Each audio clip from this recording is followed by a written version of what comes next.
Sveiki, Lietuvos Respublikos piliečiai, draugai pažįstami, artimieji, tie, kas myli ir nekenčia. Šiandienos laida yra ataskaita naujos politinės jėgos steigėjams. Yra žmonių, kurie pasitikėdami manim įpareigojo mane, įgaliojo atstovauti jų interesus, kuriant naują partiją. Ir dabar jau viskas aišku, iš esmės buvo šiek tiek anksčiau aišku, bet dabar jau viskas galim padėti tašką. Dėl tos partijos kūrimo ir mūsų dalyvavimo jame, tad aš noriu padaryti ataskaitą. Ne, aš jūsų nepamiršau, aš dalyvavau, rinkau informaciją, ją apdorojau, galvojau ir sprendimas yra toks, kad nei man, nei tiems žmonėms, kurie manim pasitikė, su ta partija, su tais asmenim, kurie yra prie tos partijos, yra nepakeliui. Kodėl taip yra? Todėl, kad nuo pat pradžios partijos sukūrimo buvo abejonių, klausimų, kas bus prie tos partijos. Ir vystant veiklą, ta prasme, einant laikui, jiems vystant veiklą, pradėjo lysti galai, kad jau į tą partiją yra traukiami tokie kaip Vilmantas Povilaitis, Kazimieras Juraitis ir panašaus lygmens šiukšlės. Taip, politinės šiukšlės, sakykime taip. Galbūt jie kaip žmonės ir geri, bet kaip politikai jie yra niekam tikę ir absoliučiai nieko verti. Visą laiką kalba buvo iš Eduardo Vaitkaus, kad tai yra nauja politinė jėga. Nauja politinė jėga. Ir tai, kad tenai dabar bandoma prikergti kažkokius senus asmenys, kurie yra susikompromitavę, diskreditavę save, tai yra praradę bet kokį pasitikėjimą jais bent jau sveiko proto žmonių akyse. Tai, kad yra bandoma buvo pritraukti tuos asmenis, man jau tada kėlė abejonę. Bet aš maniau, kad galimas daiktas Eduardas Vaitkus man pasirodė vienu momentu ir iš esmės vis ilgą laiką atrodė, nes aš neturėjau su kuo pasitarti. Ta prasme, kaip neturėjau su kuo pasitarti. Dabar pasakysite, aha, mes galbūt ne ant to pastatėm. Ne. Aš ta prasme, kad niekas konkrečiai nieko negalėjo pasakyti apie Eduardą Vaitkų. Net jeigu aš būčiau paklausęs. Nes jisai atrodė ganėtinai slidus tipas ir slidus ne blogąją žodžio prasme, o būtent gerąją, kuri reikalinga politikų. Buvo kilę tokių minčių, kad galimas daiktas, kad Eduardas Vaitkus naudojasi įvairaus plauko žmonėmis, gerais, blogais, tam, kad pasiekti tikslą. Ir tas tikslas jo buvo deklaruojamas, kad jisai planuoja tapti šalies prezidentu. Ir jeigu žmogus sugebėtų išnaudoti tokius kaip Zigmą Vaikšvilą savo tikslam pasiekti be skriaudos tiem tikslam, aš manau, kad tai yra tikrai politiko, tikro, tvirto, gero politiko būtų bruožas. Ir, sakykime, manipuliuoti ir gauti netgi iš blogų žmonių teigiamą rezultatą, ne kiekvienas sugeba. Ir aš žiūrėjau, kol neturėjau kažkokių apčiuopiamų duomenų apie Eduardą Vaitkų ir kol neturėjo niekas, aš žiūrėjau į jį kaip į tikrai tvirtą politiką, kuris moka manipuliuoti įvairaus plauko šunsnukiais. Tam, kad gauti jam reikalingą rezultatą. Bet kaip parodė pastarojo laiko įvykiai, tai tie šunsnukiai labiau manipuliavo Vaitkum, nei Vaitkus jais. Ir ten, kai prasidėjo visą tą naujos politinės jėgos judėjimas, aš užsidaviau klausimą, kaip jūs planuojate filtruoti tokius žmonės ir atskirti nuo tos partijos, kaip tie nauji bus, ir man niekas nesugebėjo to paaiškinti, atsakyti. Aš labai nespaudžiau, nes tuo pačiu aš patikrinau, ant kiek yra ta nauja politinė jėga pasiryžusi bendradarbiauti ir ant kiek jinai yra atvira. Ir jeigu tenka jau klausinėti per jėgą, išgaudinėti atsakymus, man tai netrodė labai logiška, protinga ir vien tik tai, kad nebuvo niekur kalbama, kaip jie įsivaizduoja filtruotis iš tos partinės veiklos. Ta prasme, žmonės, kaip juos priiminėti, kurie tinkami, netinkami, koks yra skirstimas. Ir ten Eduardo Vaitkaus pozicija, kad visi gali prisidėti prie partijos kūrimo, taip, automatiškai, jeigu tu, bent jau iš to, kas buvo kalbama, kad automatiškai, jeigu žmogus prisidėjo prie partijos kūrimo, jisai tampa partijos nariu. Taip, ten per balsavimą gaunasi ir teisę įgyja tapti partijos nariu, ne? Ir kas jos kaip ir nepateikiamas joks logiškas išaiškinimas, kas bus, kaip tai bus atrenkama, man tai nepatiko, bet aš nusprendžiau dalyvauti tam socialiniam eksperimente. Iš esmės, Eduardo Vaitkaus visa rinkiminė programa, tai yra mano dalyvavimas joje, tai yra didelis socialinis eksperimentas. Toks yra išsireiškimas dabar atviras kodas programuotojų pasaulyje, kad gali bet kas paimti tą kodą ir jį modifikuoti ir dalyvauti ten, kuriant kažkokią socialinės gerybės, ne, internetinės ir visai kitą. Tai čia buvo atviro kodo prezidento rinkimai, kur kiekvienas iš mūsų galėjo pabandyti save vienokioje ir kitokioje pozicijoje. Aš save pabandžiau kaip viešosios nuomonės formuotojas. Kaip aš prisidėjau, tai aš sprendžiau problemas kylančias Eduardo Vaitkaus rinkiminėje kampanijoje, kylančias problemas su kuriamais stereotipais. Man, pavyzdžiui, vienas iš tų buvo pirmasis, kad Eduardo Vaitkaus niekas nežino.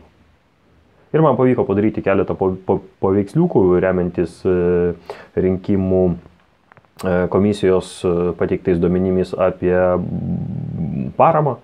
Aš padariau porą piešinukų, kur buvo nurodoma, kad Eduardas Vaitkus yra lyderis tarp paprastų žmonių.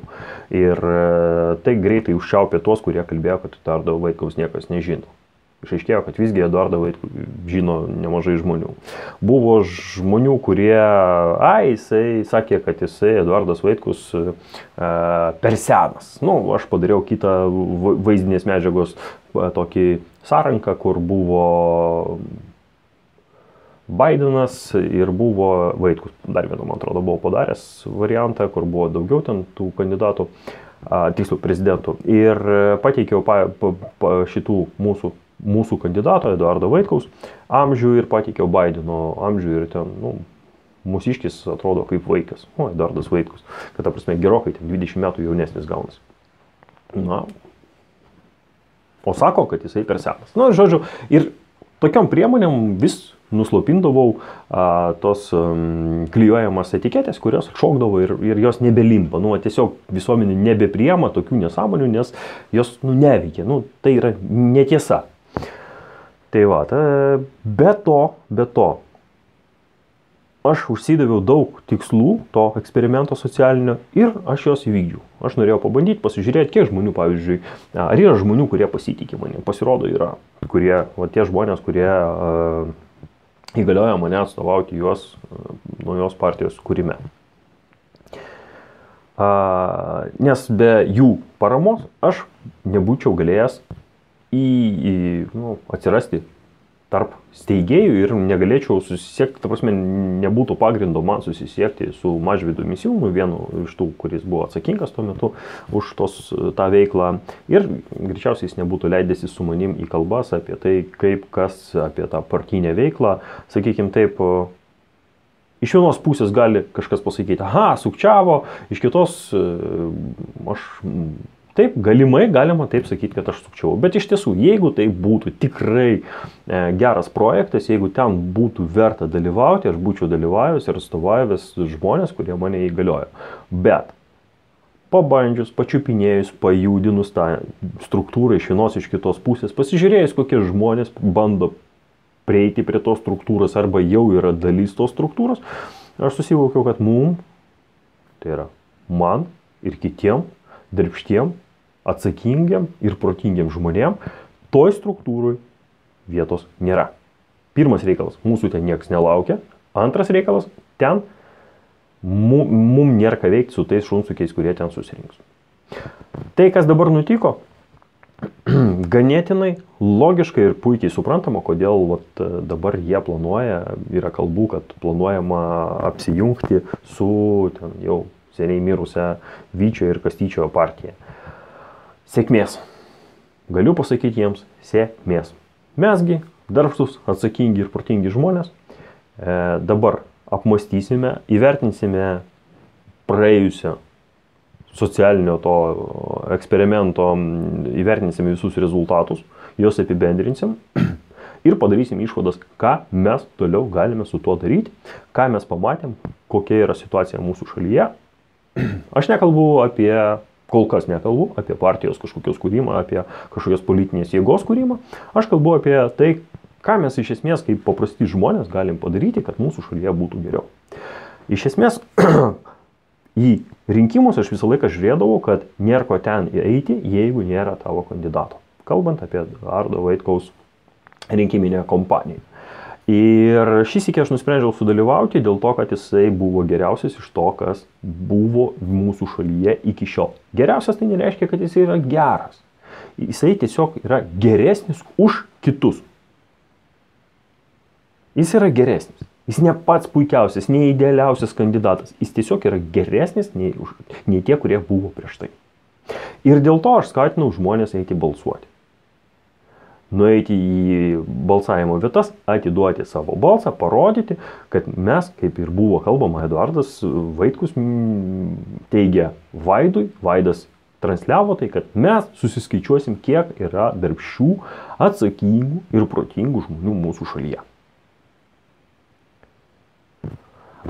Iš pradžių aš norėjau paprieštarauti tą idėją, bet po to, įvertinęs visus už ir prieš, aš prisijungiau prie šito socialinio eksperimento.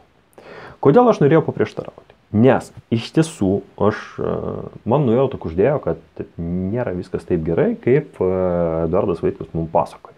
Bet aš neturėjau absoliučiai už ko paimti ir kad pasakyti, kad stop. Čia melas, čia negerai, čia nebuvo. Kažkokių smulkmenų buvo, bet tai nėra kažkas tokio, kaip pavyzdžiui pas Tutku. Tutkus buvo sisteminis ir jisai dirbo, klausė nurodymų iš NATO, taip? Ir dabar jisai bando ateiti į mūsų šalį su lozungu, kad tie, kas yra prieš NATO, lauk iš šalies. Čia yra absoliutus ne. Pas Eduardą tokio absoliutaus nebuvo. Pas jį buvo dėl kai kurių smulkmenų aš nesutariau, nesutikau su tuo, ką jisai transliavo, bet tai yra neesminis. Net jeigu būtų įvykdyta 80% to, ką jisai sakė, mūsų šalyje būtų gyvenimas pasikeitęs kardinaliai. Tikrai. Būtų, tai ką aš norėčiau pamatyti, jisai įvykdytų. Kai kurie niuansai, kuriuos jisai ten siūlė ir kurie, man atrodė, galima ir nutilėti, tebūnie. Jeigu jisai padarys tos 80% geriau mūsų šaliai, dėl tų 20%, kurie iš principo nepadarys idealiai, bet tai nebus blogiau nei yra dabar.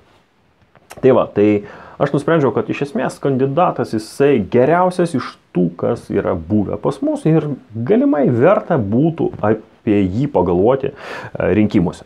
Bet aš, atsimenate, laidoj sakiau, kad sprendimą priimsiu tik paskutinę dieną įvertinęs visą kandidato kelią. Aš neapsisprendžiau, balsuosiu būtent už Eduardą Vaitkų ten sausio mėnesį. Ne. Aš buvau nusistatęs, kad sprendimą priimsiu paskutinę dieną prie balsavimo urnos. Kodėl tai yra svarbu?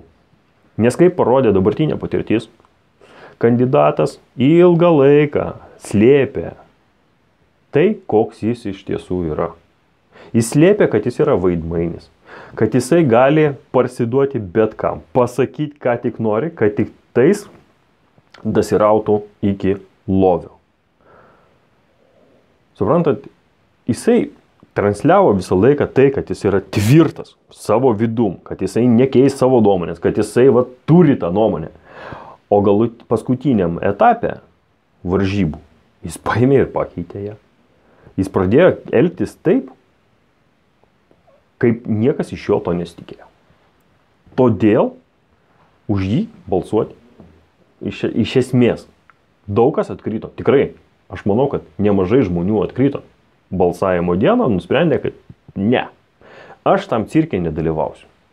Jeigu jau tas žmogus, kurį aš norėjau palaikyti, taip pasielgė, vėlgi išdavė mane, ne, man nepakeliui.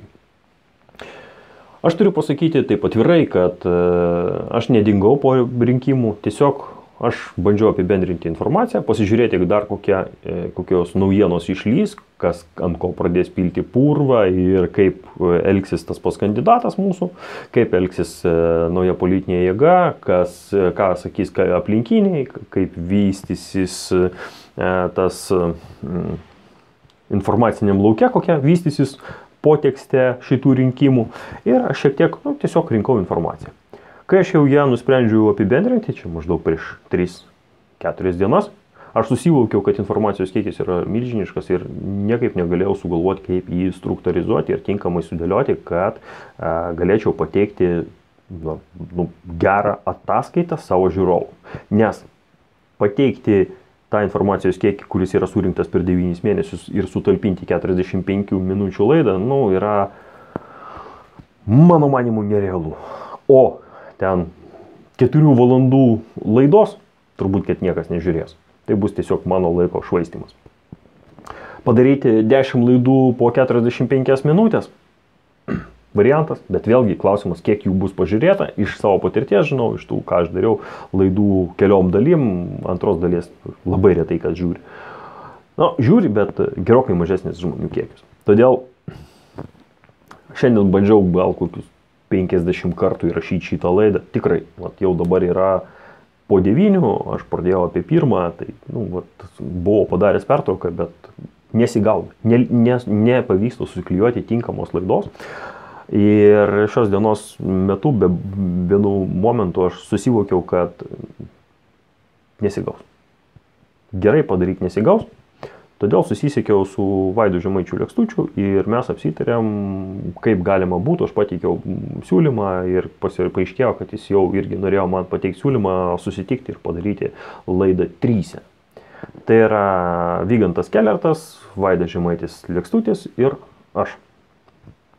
Mes susėsime 3 ir kiekvienas papasakosime, ką matėme, su kuo susidūrėme, kas mums padarė įspūdį, patiko, nepatiko. Žodžiu, mes aptarsime tą socialinį eksperimentą, kuriame sudalyvavome mes 3 ir iš esmės tie žiūrovai, kurie mane stebi, dauguma bent jau tų žiūrovų. Ir dar ten, jeigu mane žiūri, sakykime, ten peržiūrų būna iki 1000 ir bendrai balsavusių buvo apie 100 000, 104 berods. Tai sakykime taip, mes 3, tie žmonės, kurie sudalyvavo šitam socialiniam eksperimente, o jų buvo 104, sakykime, 1000. Jų iš esmės iš tiesų sudalyvavo daugiau. Aš įtariu, kad buvo nemažai žmonių, kurie dalyvavo diskusijose, komentaruose, kurie darė kažkokią naudingą veiklą, užsiminėjo naudingą veiklą kandidato politinėje kompanijoje, bet paskutiniu momentu ištraukė kamštį ir viską nuleido. Visą savo įdarbį tiesiog nuleido į unitazą, nes į šitą nutekamą į vamzdį, dėl to, kad pasakė, ne, aš keliu rankas, man toliau nepakeliui. Jūs jau ten kaip nors be manęs pažiūrėsim, aš pastovėsiu, pažiūrėsiu, kaip jūs dardat žemyn į prarąją, nedalyvaudamas tame. Tas rezultatas, kuris yra, jis yra, mano manimu, galėjo būti žymiai geresnis. Kodėl aš iš esmės vėliausi į šitą projektą, į šitą socialinį eksperimentą, dėl to, kad gyvenime aš esu išspinduliavęs kažkokias idėjas ir tos idėjos vieniem ar kitiem žmonėm uždirbo pinigus. Aš esu išugdęs iš kvailiuko, arba kaip vienas yra žmogus išsireiškęs apie jį, apie tą žmogų, apie kitą žmogų, kaip sako, jisai silpnas visom prasmėm. Tai aš man iš to silpno žmogaus pavyko padaryti metų žmogų. Kaip yra metų medikas, metų mokytojas, metų politikas. Taip man pavyko iš to žmogaus padaryti metų žmogų Lietuvos. Jis pripažintas, jis turi tai įrodančius dokumentus, jisai tapo. Visai neseniai čia, ta prasme, praėjusių metų, einančių metų bėgyje. tapo ir, nu, ta prasme, gavo apdovanojimą už pasiekimus anksčiau ir, žodžiu, jis tapo metų žmogum. Man iš poros kvailiukų pavyko padaryti lenktynininkus, varžybų nugalėtojus. Vienas jau buvo toks Martynas, jeigu netyčia žiūri, tai tau noriu, Martynai, pasakyti, kad kitas žmogus, kurį aš treniravau, irgi tapo varžybų nugalėtojų ir panašu, kad jam viskas klostysis toliau, na, visai neblogai. Nes paskutinėse čia varžybose labai gerai pasirodė. Negana to, aš iš moters su žema socialinė atsakomybė sugebėjau padaryti tarptautinės įmonės vadovę. Įmonės, kuri per praeitus metus uždirbo virš 1 milijono eurų pelno ir toje įmonėje dirbo virš 50 darbuotojų. Jinai, kai atėjo į tą įmonę, buvo beros 6, galbūt 8 žmonės. Ir va per beros 8 metus, jinai su mano pagalba, jinai praėjo per visas įmonės stadijas, per praktiškai visas pagrindinės vadovų pozicijas, dėjo iki įmonės vadovės pareigų. Ir čia dabar matydamas Eduardą Vaitkų, aš pagalvojau, jeigu aš sugebu iš ne visai vertingų žmonių, ne visaverčių, nu, sakykime, silpnų žmonių, kaip buvo įsireikšta, ne, visom prasmėm. Aš sugebu padaryti kažkokius neeilinius žmonės. Ne. Kodėl man nepavyks iš suaugusio, ganėtinai adekvačiai atrodančio asmens padaryti šalies prezidentu? Aš nusprendžiau, kad kodėlgi nepabandyti. Pasižiūrėsim. Viskas priklausys tik nuo jo. Ir vat Eduardas Vaitkus labai dažnai kalbėdavo laidose, duodavo suprasti, kad vat reikia tartis, reikia būtinai tartis. Jis pateikdavo labai daug atsakymų į vairius klausimus, iš esmės mane tai žavėjo ir netgi aš užsiduodavau klausimų, ne tai, kad klausimų, aš save sykį pagalvojau ties tokia mintim, kad kiek įdėta pastangų, kad tiek visokios informacijos surinkti, teisinius dokumentus žinoti ir, pavyzdžiui, tie posūkiai tokie teisiniai, kurie buvo atlikti, kai VRK ribojo jo veiklą, tie kreipimusi į teismus, tie teismo posėdžiai, aš buvau sužavėtas. Iš esmės pamačiau, kad aš būčiau asmeniškai elgęsis žymiai paprasčiau, naudojęsis primityvesnėm, labai primityviam priemonėm, greičiausiai rezultatas būtų gal netgi ir geresnis. Tiesiog aš esu jau tai daręs, tokius naudojęs tas primityvės priemonės. Bet tai, kaip jisai padarė, man padarė įspūdį, kad, nu, ta prasme, ir taip galima, ir visai neblogai jiems sekėsi, aišku, sakau, rezultatas galėjo būti žymiai geresnis. Bet tai yra jo sprendimas, tai yra jo prezidentinė kompanija, jisai save pristatė tokį, koks jis yra. Mes jo, kaip žmonės, neišstūmėm. Tai yra ne tai, kad mes, supraskite, kažkas gali sakyti, kaip tai, ne, mes jį palaikėm. Taip, mes jį palaikėm, bet jisai pats save iškėlė kaip kandidatą. Nebuvo taip, kad susirinko žmonės, nubalsavo, kad mes skyrėme Eduardą Vaitkų eiti, mes nusprendėme, kad Eduardas Vaitkus turi eiti į prezidentus. Jis turi atstovauti mūsų interesus. Ir nesvarbu, ką jisai nori, nenori. Taip, reikia. Taip elgiasi suaugę žmonės. Čia situacija kita.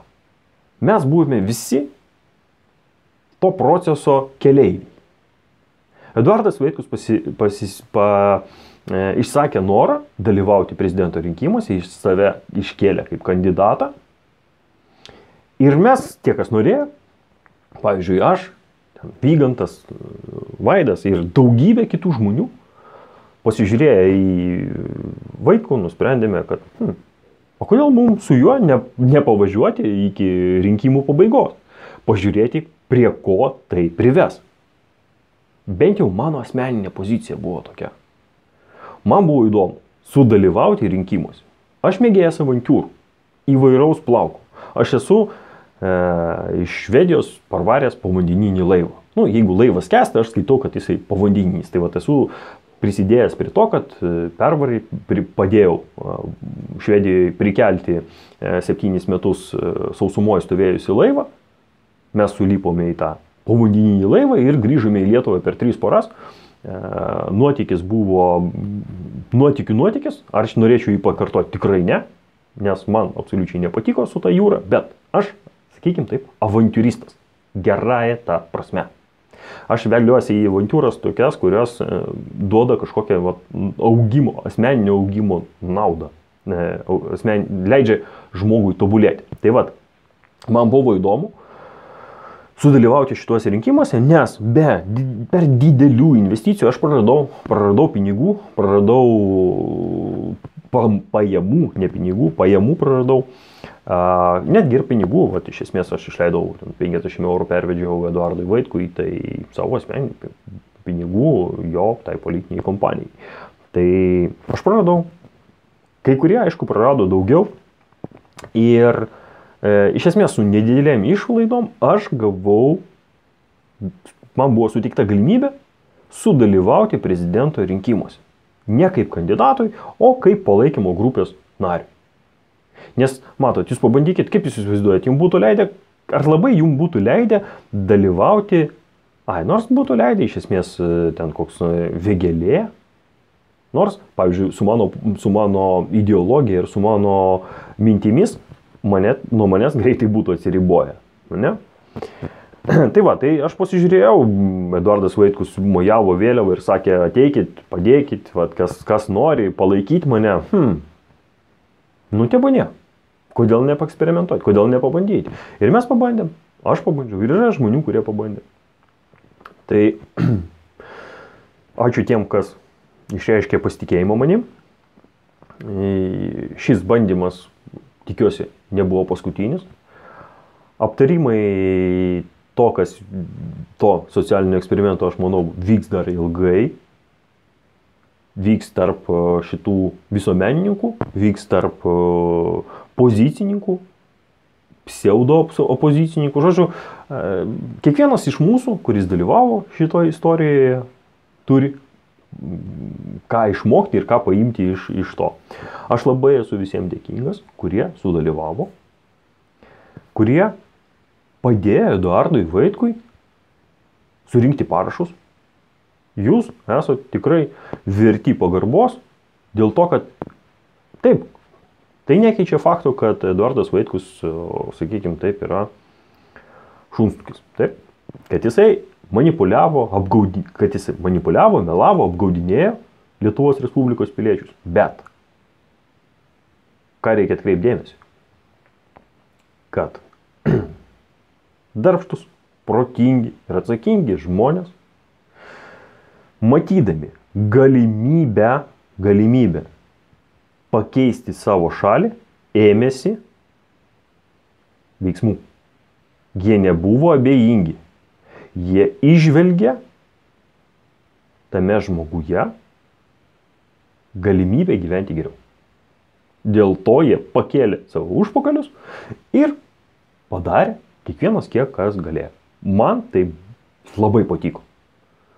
Jaustis to proceso dalimi, būti to proceso dalimi, man labai patiko. Nepaisant to, kad aš, sakykime, netekau pajamų ir kažkiek ten tų pinigų iš manęs. Tai man tai kainavo kažkokius pinigus. Bet bendrai paėmus, įtraukimas į procesą ir jame dalyvavimas daug ko vertas.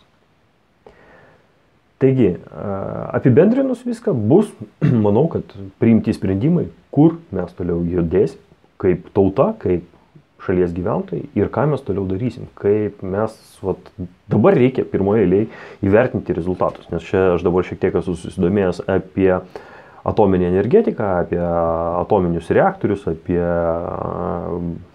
šiaip tiesiog laisvalaikiu klausau, kaip kas vyksta ir dėliojasi. Ir vienas iš energetikų, tas, kas užsiminėja eksperimentais, pasakė tokius žodžius, kad iš principo tiesos rodiklis yra eksperimentas. Nesvarbu, koks bebūtų eksperimento rezultatas. pats rezultatas yra svarbus. Ir jis nesvarbu, koks jis yra. Svarbiausia yra gaunamas rezultatas. Ir vėlgi su atominė energetika esu girdėjęs, kai buvo kūriami pirmieji įrengimai, kurie greitintuvai šitie, ir prisodrinimui, ir centrifugos. Ir tos centrifugos buvo su jom susidurta su tam tikrais problemais, su tam tikrom problemom ir niekaip nebuvo randama sprendimo, kaip padaryti, kad jos veiktų. Ir tada susidūrė teoretikai su praktikais.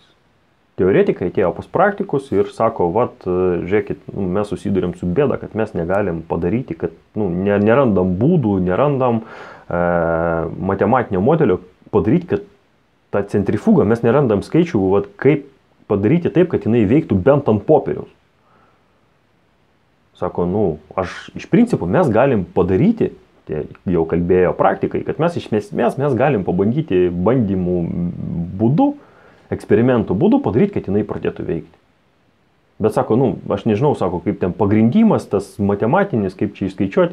Ir tada teoretikai pasakė, žiūrėkit, padarykim taip, paprastai. Jūs padarykite, kad tai suveiktų, o mes jau teoriją kaip nors pabandysim prie to pritempti, išsiaiškinsim, nes matomai mes kažko dar šiai dienai nežinome. Tai mes atlikome eksperimentą, mes atsidūrėme tokioj sferai, kurioje dauguma mūsų net neįsivaizdavo, kas bus ir ko mums tikėtis. Nes visą laiką šitie žaidimai būdavo uždari ir vykdavo tarp partijų, tarp įvairaus plauko šunsnukių, už kurių būdavo dideli pinigai ir tenai iš esmės tam rinkimų procese niekada nedalyvaudavo, praktiškai nedalyvaudavo paprasti žmonės. O dabar mes gavome galimybę pasibandyti, pasižiūrėti, kas būtų, jeigu paprasti žmonės imtų vadžias į savo rankas. Ir išaiškėjo, kad tie paprasti žmonės gali kreipti šalies tą tokį, kaip arkliuką per vagas. Taip ir žmonės gali sukinėti tą valstybę. Ir jeigu būtų atsiradęs lyderis, jeigu atsirastų lyderis, jeigu Eduardas Vaitkus būtų tikras lyderis, nežinia, ko visą tai būtų pasibaigę. Ir koks rezultatas dabar būtų. Bet Eduardas Vaitkus paskutinėse etapuose to rinkimų maratono atsiskleidė, kas jis iš tiesų toks yra, kokie jo tikslai.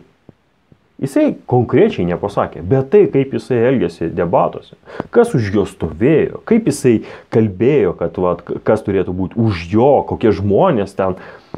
Tu supranti, kad jisai daug kur ir daugelį atsakymų, kuriuos transliavo per Vaido kanale per klausimų atsakymų tos vakarus, dauguma tų atsakymų buvo melas.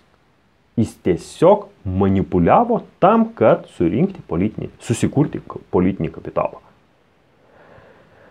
Ir kas įdomiausia, jis įdėjo labai daug pastangų ir visą tai sunaikino vos kelių debatų pasisakymais. Tai siūlau, ką aš jums dar galiu pasakyti tiem, kurie palaikė mane, siūlau palaukti. Išeis laida su dar 2 žmonėm, mes padiskutuosime, pabendrausime, pasižiūrėsime ir tada galėsim padaryti, galbūt pabandysiu dar kartą padaryti apibendrinimą, pabandysiu pateikti už ir prieš, galbūt ten komentaruose bus kažkokių pasisakymų, kurie verti bus aptarimo, kol kas, atleiskit, aš labai norėčiau padaryti tinkamą tą ataskaitą, bet aš bijau tų žmonių, kurie palaikė mane, kad tie žmonės tiesiog fiziškai neturės laiko į visą tai įsigilinti. Todėl mes padarysim. Pirminis variantas mano yra štai toks, o toliau įdėsiu šiek tiek daugiau pastangų, galbūt tame jau mūsų diskusijos apibendrinime. Galbūt diskusija susiklostys labai tinkamai ir mes viską ten iškalbėsim ir nebeliks klausimų, kuriuos reikėtų dar aptarti ar atsakyti. Tai kad laukit, kitą savaitę turėtų pasirodyti vaizdo įrašas. Šiai dienai tiek. Viso geriausio.